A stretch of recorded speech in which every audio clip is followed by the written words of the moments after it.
Hai, welcome to EITS, Economic Estate Simple, channel yang menyajikan konsep-konsep dasar ilmu ekonomi dan penerapannya secara sederhana namun mudah dipahami. Materi kita kali ini adalah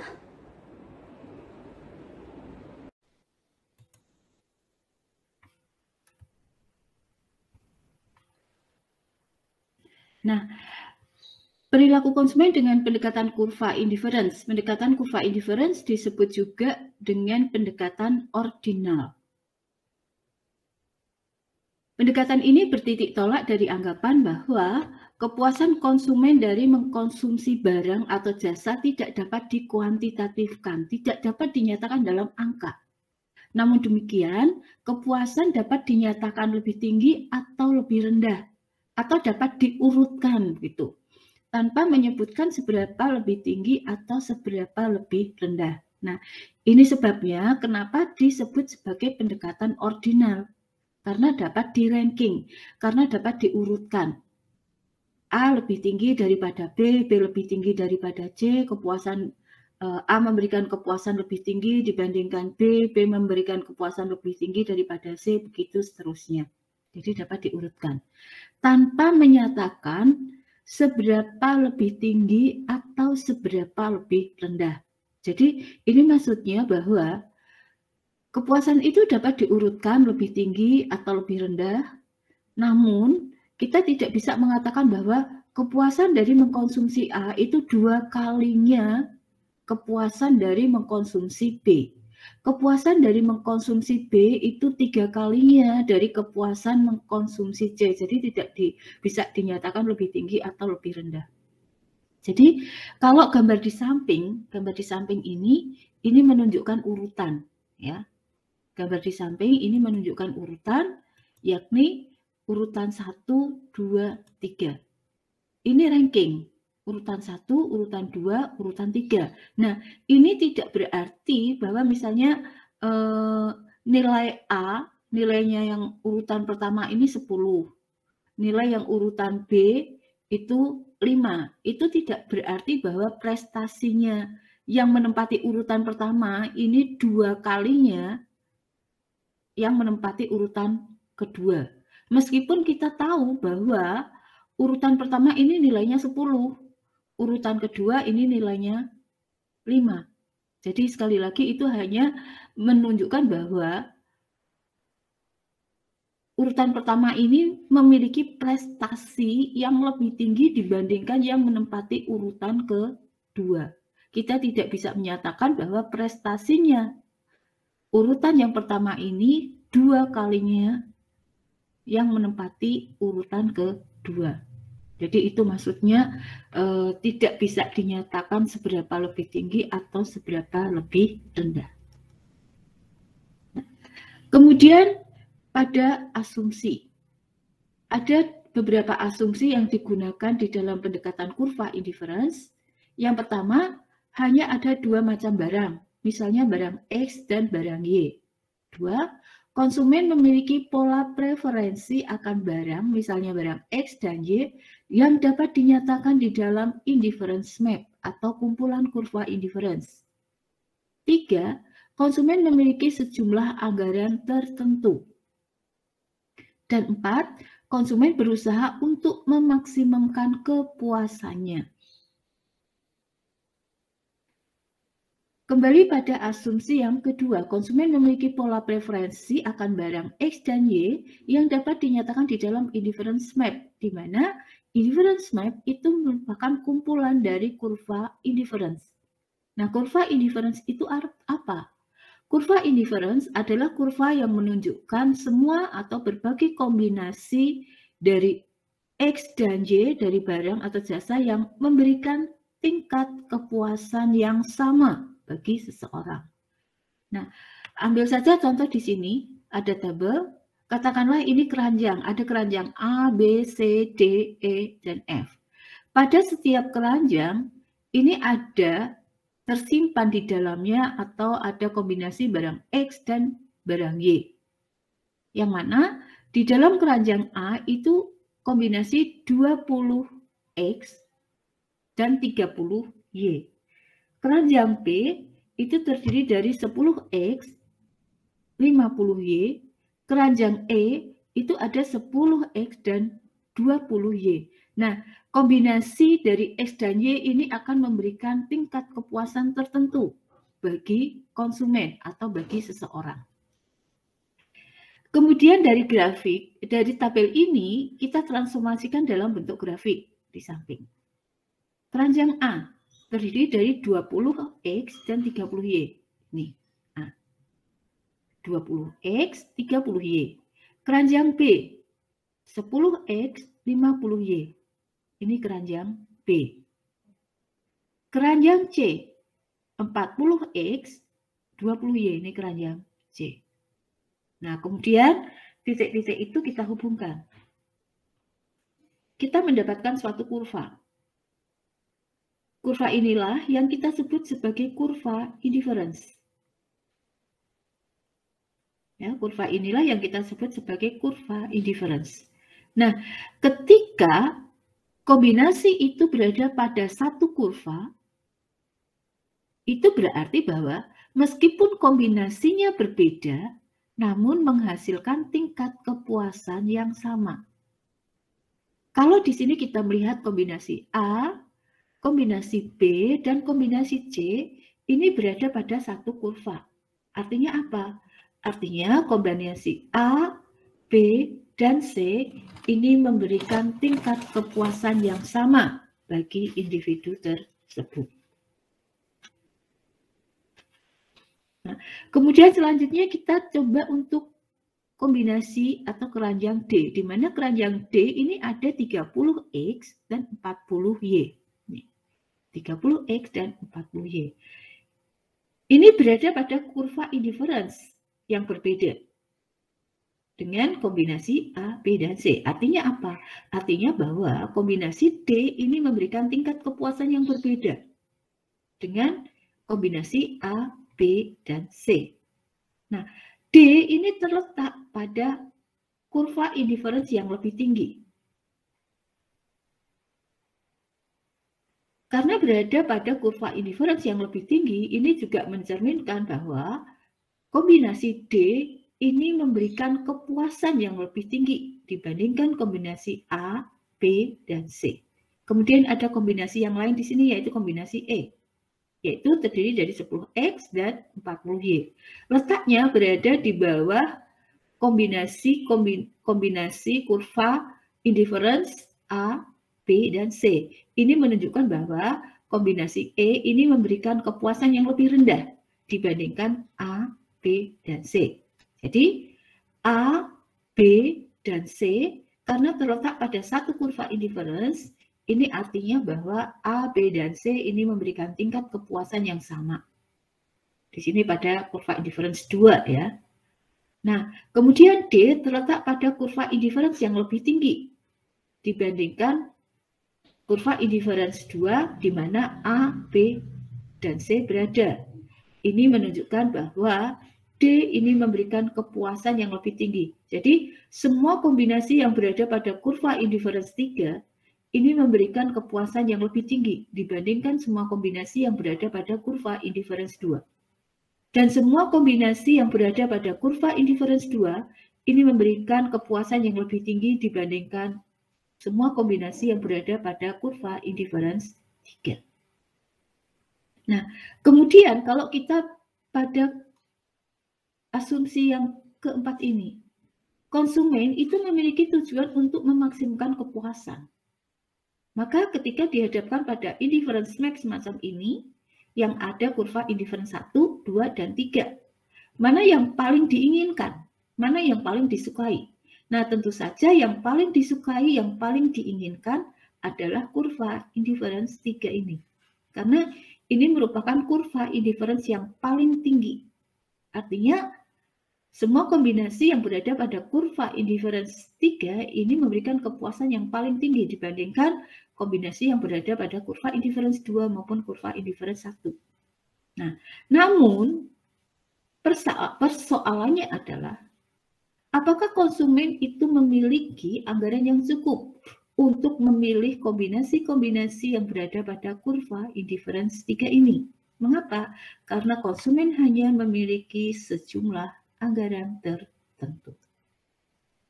Nah, kendala anggaran atau sejumlah anggaran tertentu tersebut tercermin di dalam suatu garis yang disebut sebagai garis anggaran atau budget line. Garis anggaran atau budget line adalah garis yang menunjukkan berbagai kombinasi barang atau jasa, dalam hal ini X dan Y, yang dapat dibeli dengan anggaran atau dengan sejumlah uang yang sama pada harga X dan Y tertentu. Sebagai contoh di sini, kita mulai dari kondisi bahwa semua anggaran atau semua pendapatan konsumen itu akan dialokasikan untuk membeli barang X dan Y. Dengan bertitik tolak dari anggapan tersebut bahwa semua anggaran konsumen itu akan dialokasikan untuk membeli barang X dan Y, maka kita secara matematis bisa membuat rumusan seperti ini. M sama dengan PX dikali X ditambah PY dikali Y. PX adalah harga barang X, X adalah jumlah barang X, PY adalah harga barang Y, dan Y adalah jumlah barang Y. Misalkan kita memiliki ilustrasi semacam ini, bahwa pendapatan yang dimiliki oleh individu atau oleh konsumen tersebut adalah 1.000, harga barang X diketahui 20, harga barang Y diketahui 50. Maka kita bisa merumuskan berarti M sama dengan 20X plus 30 plus 50Y, atau 1.000 sama dengan 20X plus 50Y. Jika semua anggarannya 1.000 ini digunakan untuk membeli barang Y, berarti X-nya 0, maka akan diperoleh Y 20. 20 ini diperoleh dari 1.000 dibagi 50. Kita tuliskan di sini. Kalau semuanya digunakan untuk membeli barang X, Y-nya 0, maka akan diperoleh X sebanyak 50. 50 ini diperoleh dari 1.000 dibagi harga barang X, 20. Kita tuliskan di sini. Kemudian kita tarik garis. Nah, kita mendapat satu garis. Garis inilah yang kita sebut sebagai garis anggaran atau budget line. Garis inilah yang akan menjadi kendala atau akan membatasi konsumen untuk memaksimalkan kepuasan. Berada di dalam garis atau di sepanjang garis ini berarti dapat kombinasi itu nanti bisa dibeli. Di bawah garis bisa dibeli, akan ada sisa anggaran. Kalau di luar garis berarti kombinasi tersebut tidak akan bisa dibeli karena berarti membutuhkan anggaran yang lebih tinggi. Kalau di sini M-nya adalah 1.000, di luar garis ini berarti membutuhkan uang lebih dari 1.000, 1.200, 1.500, dan seterusnya. Nah, kemudian kapan konsumen itu berada pada kondisi keseimbangan atau pada konsumsi yang optimal? Secara grafis, konsumsi yang optimal terjadi pada titik singgung antara kurva indifference dengan kurva atau garis anggaran. Jadi kalau tadi kita punya indifference map atau kumpulan indifference, yaitu kurva indifference 1, kurva indifference 2, kurva indifference 3. Nah, kita lihat semua kombinasi yang berada pada kurva indifference 3 ini berada di atas garis anggaran. Tidak ada satu titik pun yang bersentuhan dengan garis anggaran. Artinya apa? Artinya bahwa semua kombinasi yang berada pada kurva indifference 3 ini tidak ada yang bisa dipilih oleh konsumen. Karena membutuhkan anggaran lebih tinggi dari anggaran yang tersedia. Kemudian kurva indifference 1. Kurva indifference 1. Ada bagian dari kurva indifference yang berada di bawah garis anggaran. Nah, ini tentu bisa dibeli, ini bisa dipilih. Kalau di bawah garis anggaran, berarti akan ada sisa anggaran. Nah, padahal kita tahu, kalau sisa anggaran tersebut digunakan untuk membeli X dan Y lebih banyak, maka akan diperoleh kepuasan yang lebih tinggi. Maka yang di bawah garis anggaran ini juga bukan merupakan kombinasi konsumsi yang optimal, karena tidak menghasilkan, tidak memberikan kepuasan yang paling tinggi. Ada yang berada pada garis anggaran nih, titik potong di sini dan di sini. Ini anggarannya habis, katakanlah 1.000 tadi habis. Tetapi yang berada pada garis anggaran, pada kurva indifference 1 ini juga tidak optimal. Karena ini bukan kombinasi yang terletak pada kurva indifference tertinggi yang bisa dicapai. Kalau di luar ini, pada kurva indifference 1, tapi berada di atas garis anggaran, ini juga kombinasi yang tidak bisa dipilih. Anggarannya tidak cukup. Dan kalau kita lihat secara keseluruhan, kurva indifference 1 ini bukan merupakan kurva indifference paling tinggi, di mana konsumen sebenarnya bisa mencapai atau bisa memilih kombinasi pada kurva indifference yang lebih tinggi dibandingkan kurva indifference 1. Nah, kemudian kita ke kurva indifference 2. Ada bagian dari kurva indifference 2 yang menyentuh garis anggaran, yaitu pada titik E. Artinya apa? Karena ini menyentuh garis anggaran, berada pada garis anggaran, artinya apa? Artinya bahwa kombinasi E ini bisa dipilih. Kemudian kalau misalnya saya punya kombinasi yang lain, bukan kombinasi E, tetapi saya punya kombinasi di sini.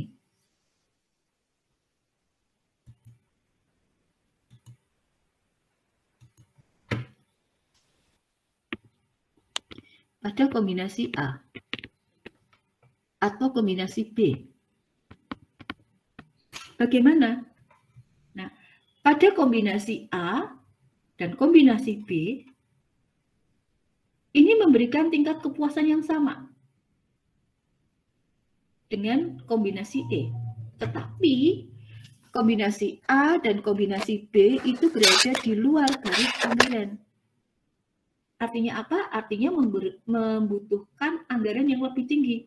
Maka kombinasi A dan kombinasi B ini tidak optimal. Kombinasi A dan B ini tidak dapat dibeli dengan anggaran yang tersedia, meskipun memberikan tingkat kepuasan yang sama dengan kombinasi E. Jadi kombinasi A, E, B ini memberikan tingkat kepuasan yang sama karena terletak pada satu kurva indifference, yaitu kurva indifference 2. Namun, kombinasi A dan B ini tidak bisa dipilih. Kenapa tidak bisa dipilih? Karena berada di luar anggaran.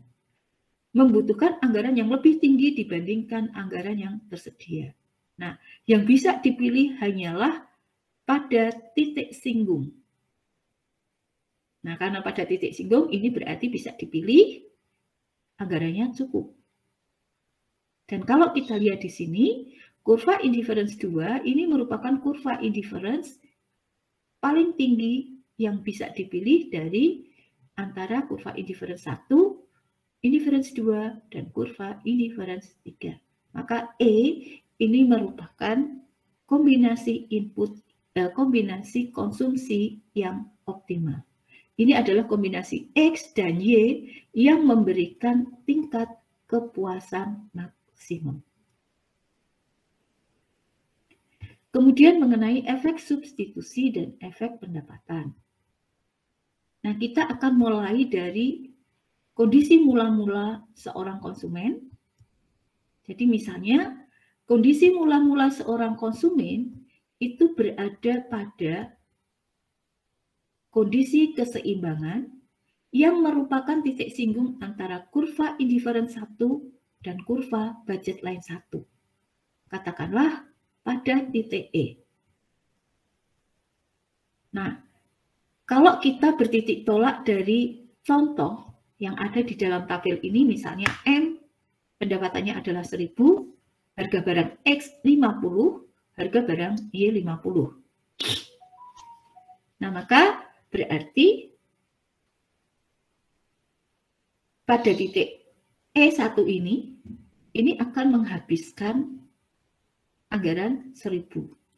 Kalau seandainya pada kombinasi keseimbangan tersebut, Y yang dikonsumsi adalah 12, berarti menghabiskan anggaran berapa nih? 12 dikali 50, 600. Maka berarti sisa 400 itu yang digunakan untuk membeli barang X, yaitu 8. Dan ini adalah kondisi mula-mula seorang konsumen. Berada pada kombinasi optimal, kombinasi konsumsi yang optimal 1, E1 yang merupakan titik singgung antara budget line 1 dengan kurva indifference 1. Anggarannya 1.000, X yang dikonsumsi 8, dan Y yang dikonsumsi adalah 12. Nah, selanjutnya ada perubahan harga. Harga barang X yang tadinya 50 menjadi 20. Maka dengan uang yang sama yaitu 1.000 akan diperoleh barang X yang lebih banyak. Sedangkan harga barang Y-nya tetap, maka dengan uang 1.000 ini akan diperoleh jumlah Y yang sama. Nah, sekarang berapakah banyaknya barang X yang bisa dibeli dengan uang 1.000? Banyaknya barang X yang bisa dibeli dengan uang 1.000 sekarang adalah 50, yaitu dari 1.000 dibagi 20. Sedangkan banyaknya barang Y yang bisa dibeli tetap 20, yaitu 1.000 dibagi 50. Nah, sekarang kita hubungkan. Kita memperoleh garis anggaran yang baru kita sebut sebagai budget line 2. Jadi, kita lihat di sini karena harga barang Y-nya tetap, maka kurva anggarannya mengalami rotasi, berputar, tidak bergeser tapi berputar. Nah, di dalam budget line 2, ini anggarannya juga 1.000. Budget line 1 juga 1.000. Mengapa kok budget line 2 menjadi lebih longgar? Karena ada penurunan harga barang X dari 50 menjadi 20. Nah, ini menunjukkan bahwa meskipun secara nominal sama, yaitu 1.000, namun secara real, pendapatan konsumen, pendapatan individu tersebut meningkat.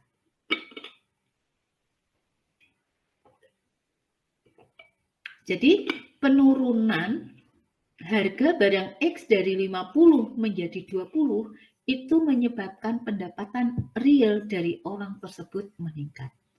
Pendapatan real artinya apa? Artinya banyaknya barang dan jasa yang dapat dibeli itu menjadi lebih banyak. Uangnya sama, yaitu 1.000. Tetapi banyaknya barang X dan Y yang bisa dibeli oleh individu tersebut lebih banyak. Maka inilah kenapa mengalami rotasi keluar. Ini menunjukkan bahwa anggarannya menjadi lebih longgar. Dengan berputarnya anggaran dari budget line 1 ke budget line 2 tersebut menyebabkan kombinasi semula E1 yang merupakan kombinasi optimal ini berada di bawah garis anggaran.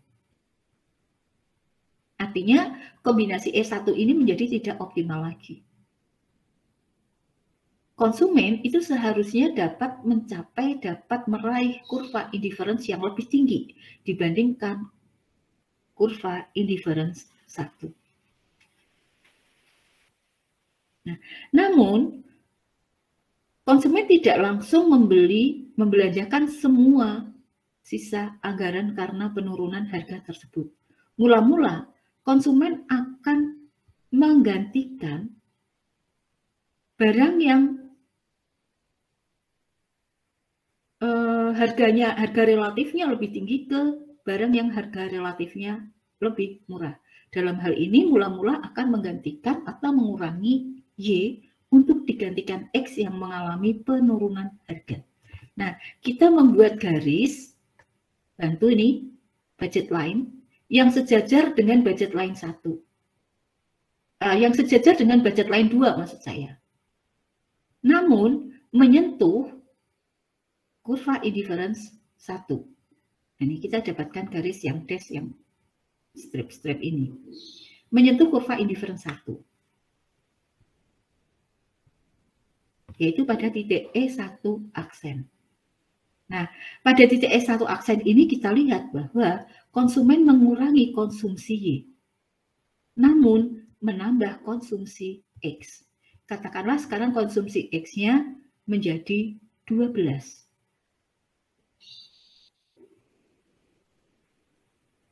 Nah, tambahnya konsumsi X dari 8 menjadi 12, sedangkan Y-nya turun dari 12 ke sekian begitu ya.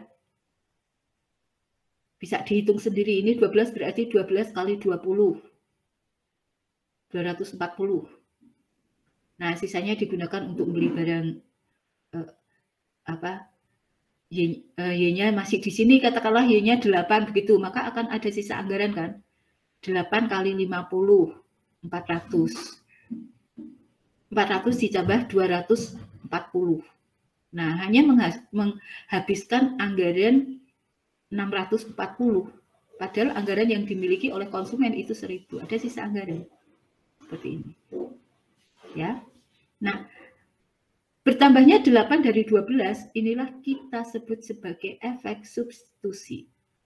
Y-nya berkurang, misalnya dari 12 menjadi 8, sedangkan X-nya naik dari 8 menjadi 12. Ini yang kita sebut sebagai efek substitusi.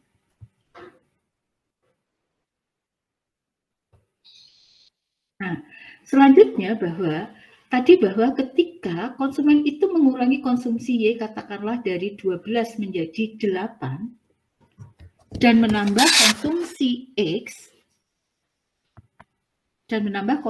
X, dari 8 menjadi 12, maka akan ada sisa anggaran. Karena 8 kali 50, 400, kemudian 12 kali 20, 240.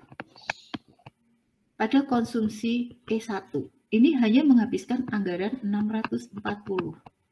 Masih ada sisa 360. Nah, di mana 360 ini bisa dibelanjakan untuk membeli lebih banyak barang X maupun Y. Begitu. Nah, dengan membelanjakan semuanya, maka diperoleh kurva indifference yang lebih tinggi. Katakanlah kurva indifference 2. Di mana ada bagian dari kurva indifference 2 yang menyentuh garis anggaran yang baru atau budget lain 2. Misalnya pada titik E2. Nah, dengan tingkat konsumsi X, misalnya 25. Ini saya menggunakan sembarang angka saja, sekedar ilustrasi ya. Nah, dari 12 ke 25, inilah yang kita sebut sebagai efek pendapatan. Jadi, mengapa konsumen membeli menjadi 12, ini dari 12 kemudian ke 25, ini karena ada efek pendapatan. Jadi karena ada sisa anggaran kan tadi. Kenapa ada sisa anggaran? Karena pendapatan real konsumen tersebut naik. Nah, efek secara keseluruhan atau efek total itu merupakan penjumlahan efek substitusi dan efek pendapatan. Jadi kalau kita lihat di sini bahwa turunnya harga X dari 50 menjadi 20, itu menyebabkan konsumsi X naik dari 8 menjadi 25. Itu adalah efek total. Di mana efek total ini bisa kita breakdown efek substitusi, yaitu dari 8 ke 12, dan efek pendapatan, yaitu dari 12 ke 25. Nah, itulah yang disebut dengan efek substitusi dan efek pendapatan. Nah, efek pendapatan itu bisa negatif. Efek pendapatan itu akan negatif ketika barang tersebut adalah barang inferior. Jadi kalau efek substitusi itu kecenderungannya adalah positif. Ini contoh efek pendapatannya negatif. Jadi efek substitusinya positif dari 8 ke 12, tetapi efek pendapatannya negatif dari 12 ke 10. Efek pendapatan negatif itu ketika barangnya adalah barang inferior. Nah, bahkan ada juga barang yang ketika harganya turun, justru jumlah yang diminta turun, bukan naik. Itu adalah ketika barang tersebut merupakan barang given. Di sini. Jadi ini efek pendapatannya negatifnya lebih besar dibandingkan efek substitusi. Jadi efek substitusinya itu dari 8 ke 12, positif ya. Efek substitusinya dari 8 ke 12, efek pendapatannya dari 12 ke 6. Jadi efek substitusinya itu positif 4, efek pendapatannya itu negatif 6. Berarti efek secara keseluruhannya adalah negatif 2. Turunnya harga barang X dari 50 menjadi 20, itu justru menyebabkan pembelian terhadap barang X tersebut turun. Berarti X adalah barang given. Barang given itu termasuk di dalam barang inferior. Kemudian ada kurva angle atau angle curve, yaitu kurva yang menghubungkan tingkat konsumsi dengan pendapatan. Di sini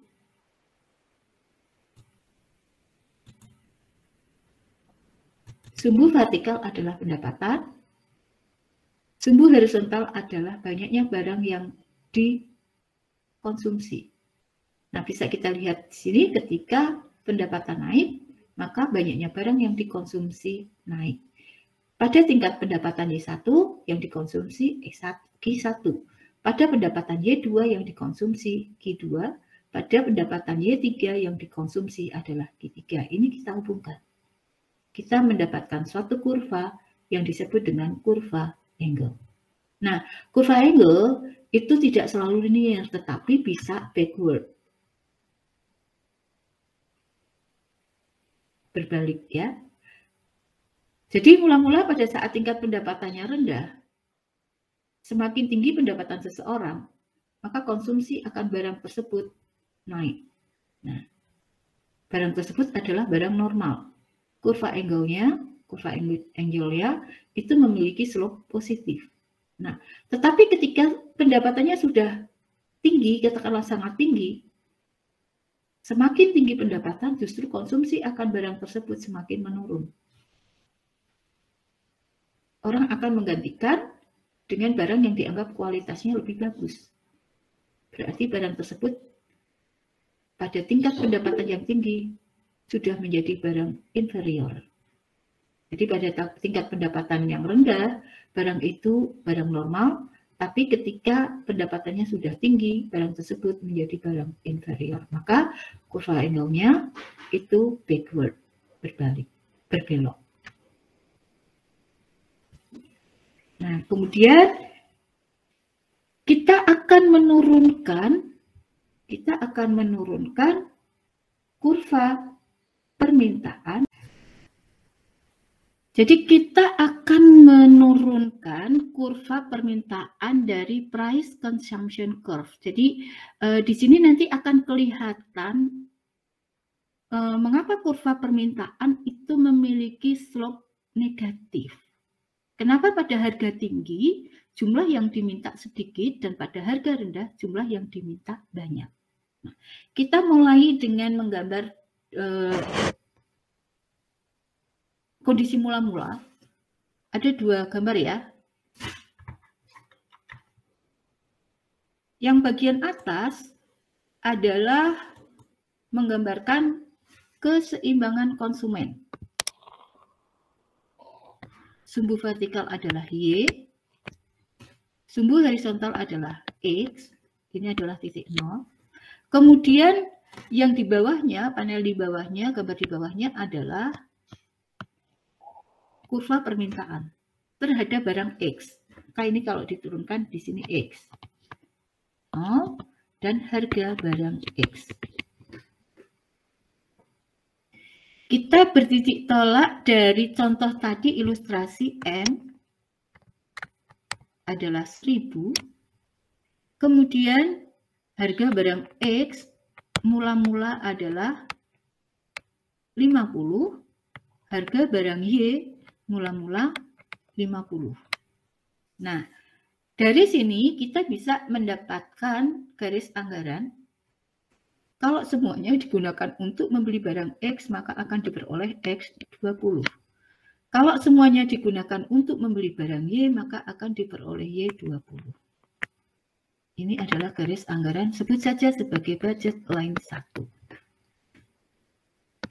Kondisi keseimbangan konsumen mula-mula berada pada titik E1 yang merupakan titik singgung antara budget line 1 dengan kurva indifference 1. Nah, katakanlah di sini banyaknya X yang dibeli, yang dikonsumsi ya, banyaknya X yang dikonsumsi misalnya 8. Nah, maka pertanyaannya kan begini, 8 ini dibeli pada saat harga X berapa? 8 ini dibeli pada saat harga X 50. Bisa turun.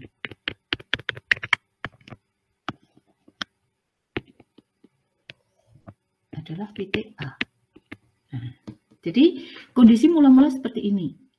Konsumen berada pada kondisi keseimbangan E1 yang merupakan titik singgung antara budget line 1 dengan kurva indifference 1. X yang dikonsumsi pada keseimbangan tersebut adalah 8 dan itu dibeli pada saat harga X adalah 50. Nah, selanjutnya harga barang X ini turun. Katakanlah menjadi PX1. Ini PX0, ini PX1. Yaitu 20. Sedangkan harga barang Y tetap 50. Maka dari 1000 ini, jika semuanya digunakan untuk membeli barang Y, akan mendapat 20. Kalau semuanya digunakan untuk membeli barang X, maka akan diperoleh X 50. Nah, kita mendapatkan garis anggaran yang baru atau budget line baru, sebut saja budget line 2. Di mana budget line 2 ini lebih longgar dibandingkan dengan budget line 1. Maka ketika konsumen itu tetap memilih pada kombinasi E1 tidak lagi optimal karena ada sisa anggaran. Dengan membelanjakan anggaran yang lebih banyak, konsumen bisa mencapai atau bisa mendapatkan kurva indifference yang lebih tinggi. Sebut saja misalnya ini saya langsung IC 2. Nah, keseimbangan barunya yaitu pada E2. Katakanlah ini konsumsinya pada X sama dengan 15 misalnya. Ya, misalnya X-nya 15. Nah, X15 ini dibeli pada saat apa? Pada harga X berapa? Yaitu pada harga X20. Katakanlah ini titik B. Nah, AB ini kita hubungkan. Kita memperoleh suatu garis. Garis inilah yang kita sebut sebagai garis, kita sebut sebagai kurva permintaan terhadap barang X. Yang sebenarnya tadi diturunkan dari sini. Di sini kita punya keseimbangan E1, punya keseimbangan E2. Nah, titik-titik keseimbangan itu kalau kita hubungkan, kita memperoleh suatu kurva atau suatu garis.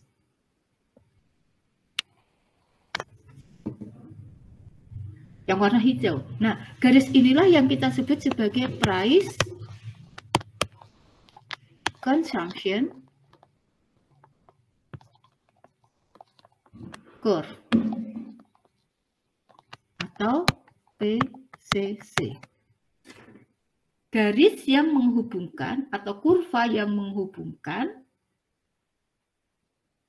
keseimbangan konsumen pada berbagai tingkat harga. Ya. Garis yang menghubungkan keseimbangan konsumen pada berbagai tingkat harga. Dalam hal ini adalah pada berbagai tingkat harga X.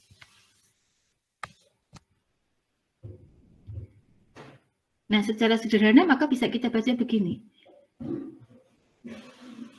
Kondisi mula-mula pada E1, konsumsi X8, dan itu terjadi pada saat harga X50. Kemudian harga barang X turun menjadi 20. Keseimbangannya bergeser pada E2 pada kurva indifference yang lebih tinggi, X yang dikonsumsi naik menjadi 15, dan 15 ini terjadi pada saat harga X adalah 20. Maka kita bisa mengatakan pada harga 50 yang X yang dibeli adalah 8. Pada harga 20 X yang dibeli adalah 15. Ini kita hubungkan. Nah, yang kedua ini kan menghubungkan antara banyaknya X yang dibeli dengan harga barang X. Kurva yang menghubungkan antara kuantitas atau jumlah yang diminta pada berbagai tingkat harga itu kita sebut sebagai kurva permintaan. Jadi berarti kurva permintaan ini sebenarnya diturunkan dari PCC, dari Price Consumption Curve.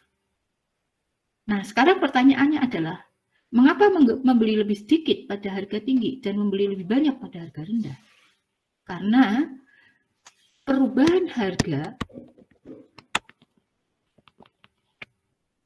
karena perubahan harga itu berpengaruh pada pendapatan real seseorang.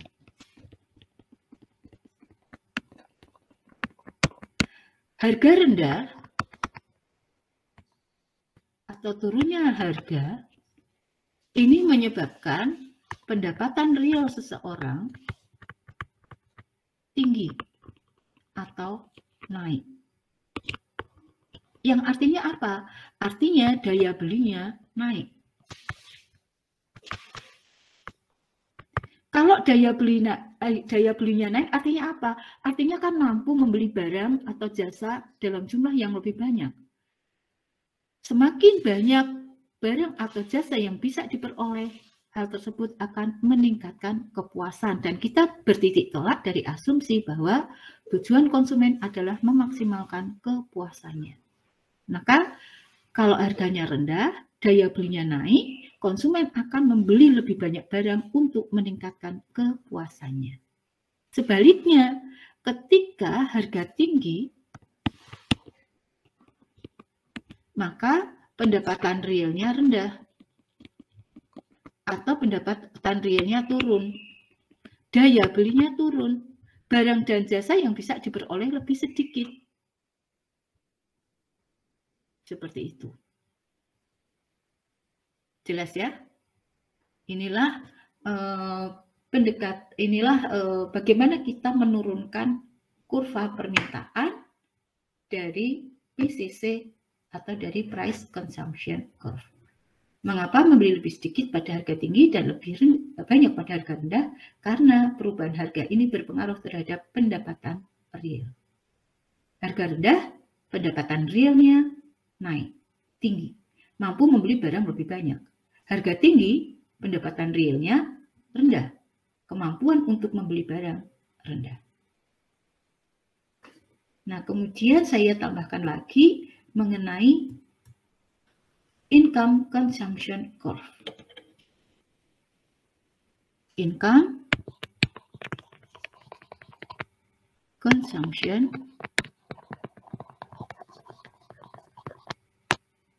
curve. Nah, income consumption curve ini menunjukkan kombinasi konsumsi pada berbagai tingkat pendapatan. Berbagai kombinasi konsumsi yang memaksimalkan kepuasannya pada berbagai tingkat pendapatan.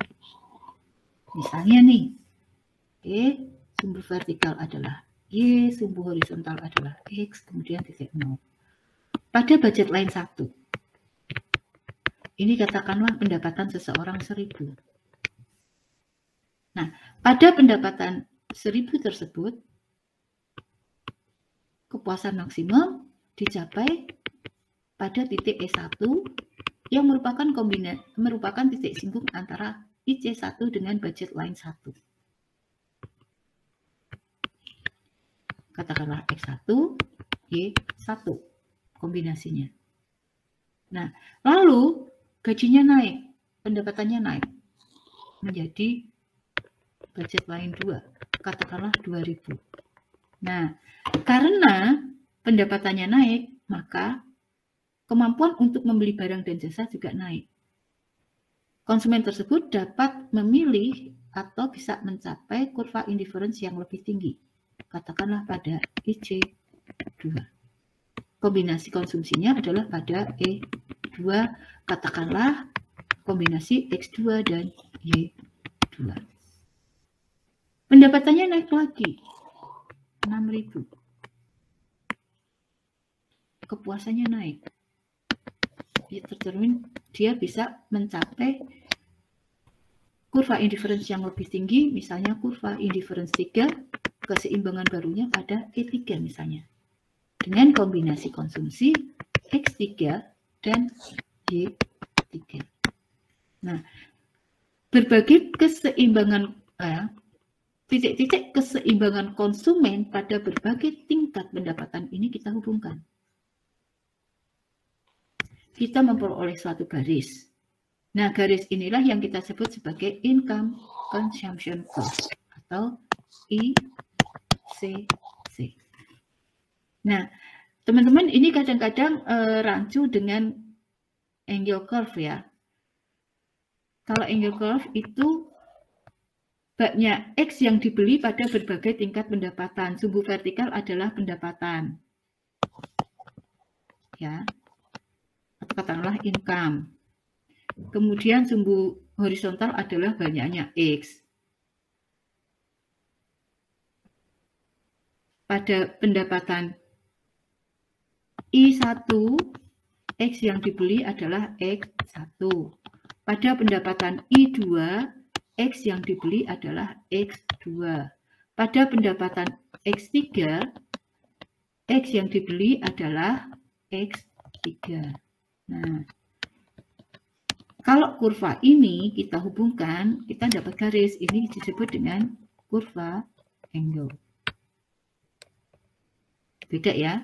Jadi kalau income consumption curve itu kombinasi barang X dan Y yang dapat dibeli dengan anggaran tertentu.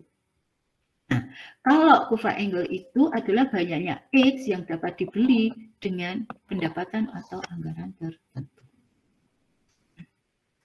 Begitu mengenai bagaimana kita menurunkan kurva permintaan dari price consumption curve, kemudian income consumption curve, dan kurva angle.